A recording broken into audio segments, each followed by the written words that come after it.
മുറ്റത്തെ കിളിക്കൂട്ടിലാണെങ്കിൽ നമ്മുടെ ആര് ശാന്തിനി സുഭാഷ് കോംബോ അങ്ങനെ ഉടനെ വരാനായിട്ട് പോവുകയാണ്.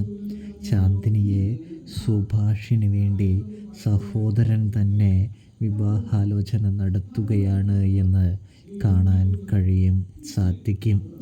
ഇവിടെയാണെങ്കിൽ നമ്മുടെ സുധീഷും ഗായത്രിയും തമ്മിൽ നല്ലൊരു രസകരമായൊരു കോംബോ കാണാം. നിധിയെ ദേഷ്യം പിടിപ്പിക്കാൻ വേണ്ടിയാണ് നമ്മുടെ സുധീഷ് ഇതെല്ലാം ചെയ്യുന്നത് കേട്ടോ. നമ്മുടെ ഗായുവുമായിട്ട് ഒരുപാട് സംസാരിച്ചു കൊണ്ട് നിൽക്കുകയാണ് സുധീഷ്. ഇതേ സമയം അനിയനാണെങ്കിൽ നിധിയോട് ചോദിക്കുന്നുണ്ട്, ഏട്ടത്തിക്ക് ഇത് കണ്ടിട്ട് ദേഷ്യമൊന്നും വരുന്നില്ലേ എന്ന് ചോദിക്കുന്നത് കാണാൻ സാധിക്കും. സത്യം പറഞ്ഞാൽ നിധിക്ക് നല്ല ദേഷ്യം വരുന്നുണ്ട്.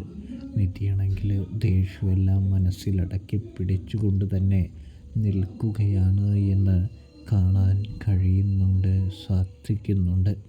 ഇതേ സമയം വീട്ടിലെത്തുമ്പോഴും ഇത് തുടരുന്നത് കൊണ്ട് തന്നെ നിധിക്ക് നല്ല രീതിയിൽ വിഷമമുണ്ട്, എന്ന് വെച്ചാൽ ദേഷ്യമുണ്ട്. രണ്ടും കൂടി കലർന്നൊരു ഭാവം.